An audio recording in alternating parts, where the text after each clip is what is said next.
I'm one of those people, let's push it a little bit further and see what happens. And so my carnivore was just that little bit further. Let's just see if I can feel better. I went from, walking, riding. I ride my bike. That's kind of my downtime. And I was riding 5-7 miles, feeling pretty good about that. And I started keto and I was riding 10-15 miles. And I thought, man, I have energy. This is just crazy. So I went carnivore. I said, I'm going to do it a week and see what happens. And within a week, I was riding 30 miles and I was running circles around all over the place. And I had more energy than I knew what to do with because I wasn't constantly fatigued, fighting this sugar all the time. I didn't want to go to bed because I still had stuff I wanted to do. And, it was amazing, the energy change. And everybody walking around me is going, okay, what are you taking? What are you doing? Just eating meat, baby. Eating meat. Get a little bit older, like you and I are, people just assume you're just going to go downhill and you won't have more energy. You're just going to, mental faculties, things are just going to go haywire and it's all downhill after 45, 50. And so, no. Look at Baker. He's what, 53, 4, whatever he is. And like, he doesn't look like he's suffering at all in his health. He's a stud. Is a bona fide stud. And so definitely an inspiration to a lot of people, which is why his work is so influential. But like I tell people, I love this kind of way of eating, the keto carnivore, because of the brain health benefits. Because at this, I could run scholastic circles around 20-year-olds. And that's amazing because a lot of people our age, well, you're not supposed to have mental faculties about you anymore. Yeah. It's sad how easily we've turned over a lack of health and just assumed that that's the new normal. Yeah. And it so isn't, Well, society even ingrains it in us, all pun intended. Believe that's the inevitable. In fact, they call Alzheimer's disease all-timers disease for that. Well, it's just an old person's disease. Yeah. Not realizing that Alzheimer's is just a manifestation of out-of-control blood sugar and insulin levels. So it goes back to that yet again. So all the panic attacks, it's all this brain chemistry that gets calmed down when you kind of eat properly. Yeah, it was amazing. I almost feel like there was so much inflammation. They had already diagnosed me with fibromyalgia. I mean, there was a lot of other things going on. And they all went away. Yeah, I hate that diagnosis of fibromyalgia, by the way, Joy, because it's kind of a catch-all of, we don't know what the hell this is, so fibromyalgia. Like, seriously, anybody that's been with it, it's maybe 5% of the people they diagnose with fibromyalgia actually have fibromyalgia. Most of the time, it's like, we all know, and usually it's deficiencies in some vitamins and minerals or some other kind of thing that you could change in your lifestyle that would fix it. But they don't tell you. No one ever told me to change my diet. Never mentioned it. It was as though they were completely, totally detached worlds. And now that I know better, never going back to that. Oh, and by the way, what do I eat? Ribeyes. Can I tell you? I am a ribeye fan. Yeah. Like, look, once you have a ribeye, although the price of red meat is getting extremely expensive. It's crazy. Yeah. So, how much? It's crazy. I don't even know. I don't even look anymore because I don't want to feel guilty. You just bite the bullet and buy the ribeyes. Yeah, but back when I would get some at Sam's Club for a little while. And then when the pandemic hit and all the things hit the meat factories and I started slowly seeing it go up. I'm like, ribeyes. What stress? Yeah, it was too much. I couldn't pay that anymore. It was a lot. It was like $50 for 5 of them. Yeah. I can't do $10 a steak, not when I'm eating 2-3 of them. So. Yeah. Yeah. So do you ever implore any fasting as part of your protocol as well, or does that happen naturally? I tried it, the 1 meal a day thing for a little bit, but for me, my blood sugar is still recovering. I am still recovering at metabolic health, and that was too long of a time for me. But I will tell you one thing I did notice is that I was doing, in keto, I was doing a lot of artificial sweeteners, just loving all the, hey, this doesn't affect your blood sugar, so you can use as much stevia as you want to, and let's make a cupcake and what else can I create, and still really experiencing a lot of that blood sugar high and low, and was surprised. So now none of that. Well, and here's the thing. People forget things like erythritol. Yes, it's a sugar alcohol. Yes, a lot of people subtract it with net carbohydrate. Net carbs, yeah. Carbs. And so if you eat even a modicum of erythritol, and it comes from corn, by the way, so you're going to get that insulin and blood sugar response from that. So keep that in mind. There's even some sweeteners that they don't affect blood sugar, but they do affect your insulin. So then you're eating this thing that doesn't have carbohydrate in it, but then it's impacting your insulin, which can give you hypoglycemia unless you with it, which sometimes, like the almond flour carbs, would mitigate some of the drop. So it's just a scientific experiment, if you ask me. It's just easier to stick with meat and eggs, and if you can allow dairy. Do you have dairy in your carnivore? I do, and it's my cheat. Like, I don't typically, but if I get that, I'm getting bored and I need to do something different, then I'll add a little bit in just for fun. But I try not to go to it all the time, because I could consume massive amounts of dairy. Look, dairy is like crack for a lot of people. It's cream cheese. Oh, yeah. What'd you say? Cream cheese. Oh, put cream cheese in some chicken eggs and like scramble it. Oh, yeah. Yeah, so delectable, but you pick your poison. Like, that's right. Dairy, go for it.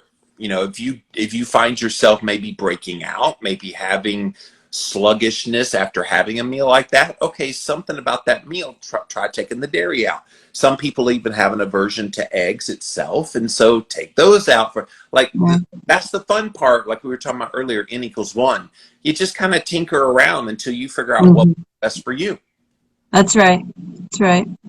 And I do that back and forth too. I mean, there's sometimes I'm really heavy on the eggs and lighter on the other, and then the other time just, straight meat is working for me. And I think just listening to your body, it'll tell you, So I've got backyard chickens, Joy, and so I've got an abundance of eggs coming in every day. Probably I got 13 chickens, so to the tune of about 8 eggs a day. And so man, if I don't eat them for a couple of days, I've got 12.5 eggs that it's just sitting there. It's like, oh no. So I end up giving them away quite a bit, but I do love my eggs. So I'm about to embark on a 100-day plan where to pretty much dial in my carnivore diet to just red meat and eggs, and I may allow butter in there as well for some added fat, but that's it.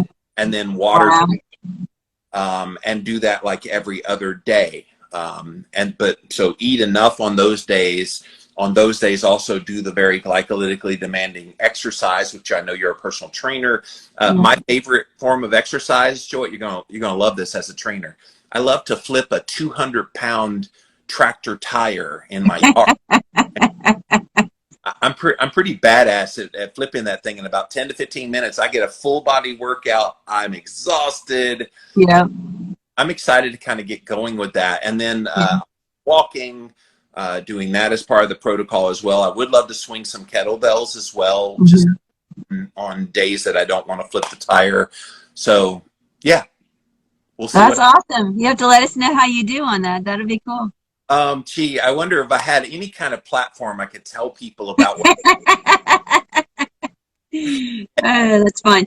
Lots of videos, lots of posts on social media talking all about it. But start September 1st. So coming up here real soon. Cool. Well, I'm trying to wean off coffee, so you can, think of me and I'll think of you if I'm eating my dairy. Yes, please. Pursue that. That's amazing. So as far as movement, like we know a lot of exercise can help with anxiety and depression and that as well. So do you think that maybe you staved off a lot of maybe the severest part of anxiety because of your ability to move professionally as a personal trainer? Do you think that was part of why it took so long to get there?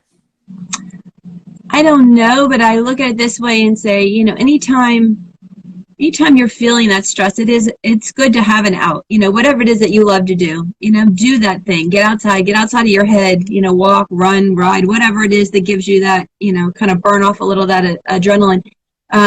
The other side of it for me was always a catch-22, because I would go and do all this activity, and then my sugar levels would fall, and then it'd be right back in the same part again. So I think the interesting thing with keto and carnivore is having a sustained a level, so that you don't just hit the wall and tank. I think that is kind of incredible, Yes. Bevy Girl had a question for you. Any advice on how you got off of Xanax? Was it as simple as just getting off the carbs? No. Unfortunately, everything is ever just that simple. What I started to do, and really what helped my my brain health more than anything, was I started taking them in half the dosage I was allowed, and then just trying that to see, kind of a step down.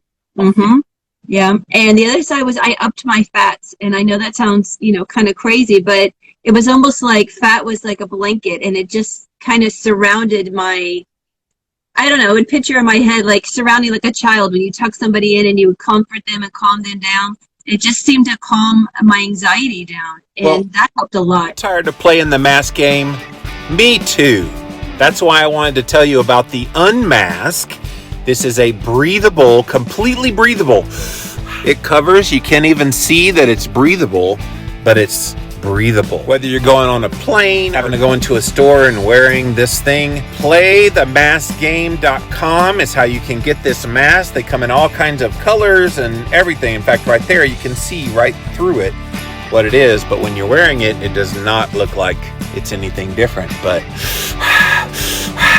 it's breathable, baby. Playthemaskgame.com. Well, look, it makes sense, because your noggin is 70% fat. And so this is where I think a lot of people that go on low fat diets, go on kind of vegan, vegetarian style diets, they're a little erratic in their brain and their behavior, because they're starving for fat. So no, the idea of boosting your fat intake to make your brain settled makes total sense, because 70% fat in the brain, I guess we should probably get close to that in our diet as a percentage of calories to mimic what the brain needs.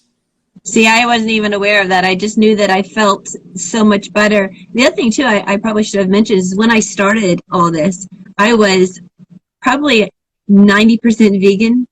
So, I mean, and I was low fat queen, but let me tell you, if it said low fat on it, I was buying it, and fat was the devil. So, yeah, it's no wonder that I just got totally hosed. And Bevy Girl says she's already full carnivore, so maybe a higher fat carnivore, Bevy Girl. Yeah. So it's as Definitely.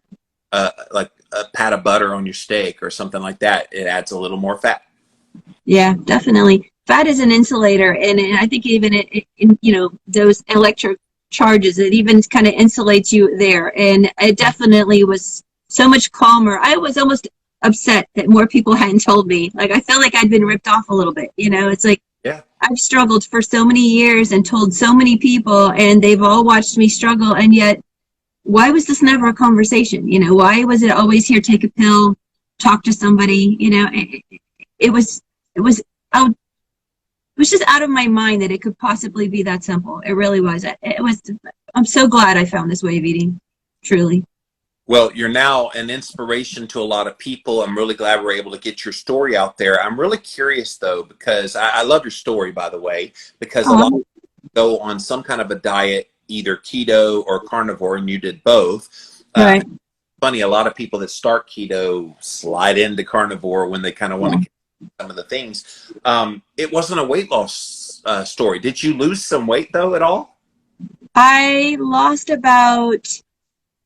probably about 10 pounds, 15 pounds, depending on, the time. So I did lose, but it was never my primary focus. I really just wanted my head back. Yeah. Like, I love it. And that, when you started, what age were you when you started eating keto the first time? Probably maybe 10, 15 years ago. I dabbled in it, and then I would go off because I would eat so much almond flour and so many cakes and cookies. I was such a junk food addict. I just took my addicted side and put it on another side, and I really didn't help myself. And once I really started understanding what is it I'm doing, and I started understanding blood sugar and anxiety and the correlation